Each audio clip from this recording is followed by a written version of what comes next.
Media sosial diramaikan dengan rekaman puluhan granat Ukraina dilempar ke gerombolan pasukan Rusia.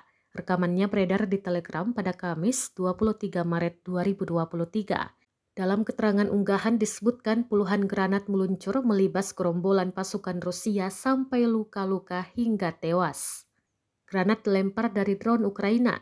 Tampak gerombolan pasukan Rusia tengah mengevakuasikannya. Beberapa di antaranya juga tengah mempersiapkan serangan.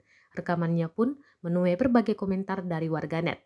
Perang antara pasukan militer Rusia dengan Ukraina hingga hari ini, Jumat 24 Maret 2023, telah berlangsung selama 394 hari. Konflik di antara negara bertetangga itu sampai saat ini masih terus berlanjut dan belum terlihat tanda-tanda untuk segera berakhir.